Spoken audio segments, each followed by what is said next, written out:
So thanks for the introduction. So let me start my presentation.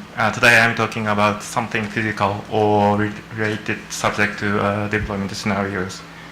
Okay, let me see if I'm a good engineer today. Oh yes, I can manage it. State-of-the-art project. So you have seen this chart yesterday, but from our perspective, the role of 5G is bridging our physical world to the digital world in a efficient manner or very secure manner or sometimes very flexible manner. So within this one, having said so, let me start with the... okay, thank you. Okay, so let me start with communication traffic trend, in this case in Japan. So it's increasing actually, and well, for uplink and downlink, they have a slightly different behaviors. But anyway, besides that, it's for sure that the traffic is increasing. And the thing is, within a few years, it will be doubled or tenfolded or something, but I'm not a person to predict when and how. But the thing is, yes, some of these increase of the traffic will be contributed by, what can I say, replacement of the communication traffics in our existing fixed communications. It's true. But the other aspect is we'll see an additional brand new traffic, which is, what can I say, natively originated in our mobile network. That will be contributed from your LLC or massive IoTs or something like that. And maybe the behavior of the traffic is totally different. That is already known in our mobile communications in the past. So having said so, okay, that's an aspect of an EMBD. And the other aspect is utilizing of the wider spectrum to get such kind of, to manage such kind of higher traffics. And of course, thanks for these state-of-the-art technologies in 5G era, we could utilize some of the millimeter wave devices as well as a few more interesting technologies to handle these higher spectrums with wider bandwidth. I think I would skip this elementary exercise we are working for. You have seen so many advanced trials this week. So one of the things I'd like to point here is this chart represents the frequency band specified in our 3GPP standards for 5G and LTE. So horizontal axis represent the carrier frequency and vertical axis represent the fractional bandwidth. That is the ratio of the operational bandwidth to the carrier frequency. And you can see these specified new bands in millimeter wave in our 3GPP standards.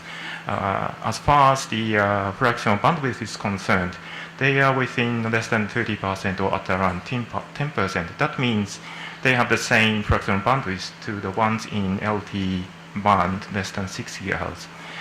Besides the technical challenges in the higher millimeter wave spectrums, as far as the relative bandwidth is concerned, I think 3GPP has reasonably handled or set these new bands in millimeter wave that would have the similar analogy to the existing band in LTE era. So what I'm saying is, besides these new technical challenges in the millimeter waves, these bandwidths, it would have the same analogy in our existing band less than 6 GHz. But you should be careful that depending on your neighborhoods in spectrum domain, the actual requirement will be slightly or totally different from the ones you have in these lower band. But anyway, this is one of the observations you can make. And to increase the system capacity, small cell deployment is quite useful, but let me skip this one. But we are working for very elemental trials or exercises how to implement these small cells in a very efficient manner, which would reduce the interaction between these small cells and provide a higher capacity. Maybe that's enough. And also I could skip these exercises. We are trying to see how to implement these small cells in a very efficient manner, but maybe I can skip to save the time. And well, the third and last topic in my presentation today is latency. So I think you have seen this chart several times.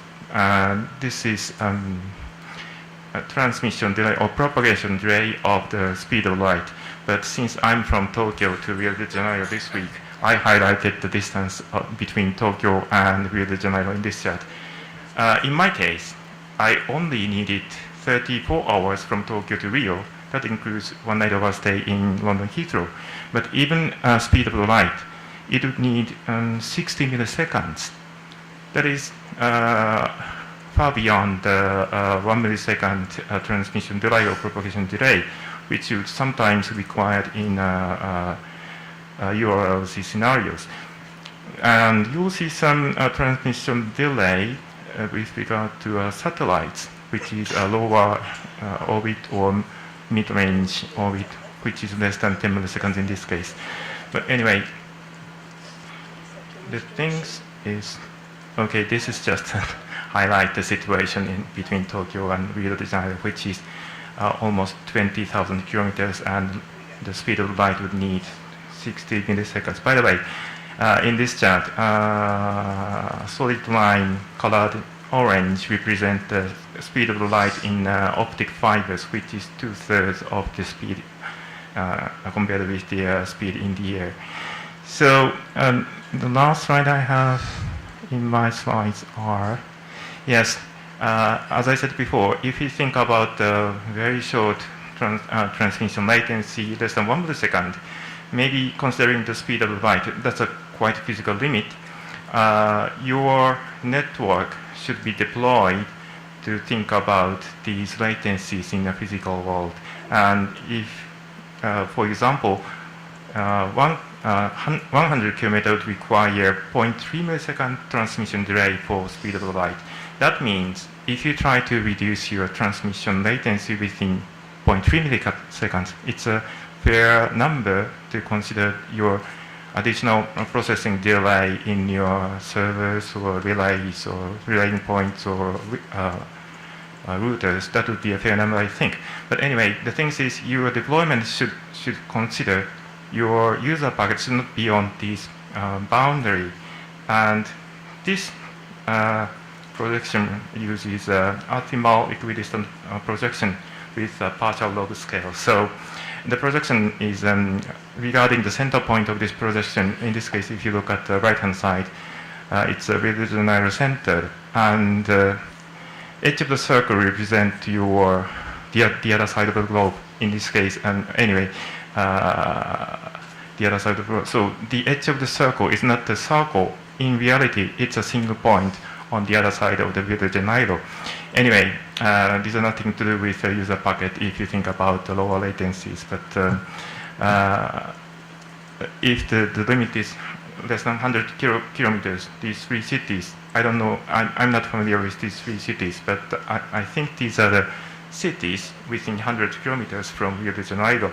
So this is the actual deployment we think about. We try to deploy our network to enjoy lower latencies.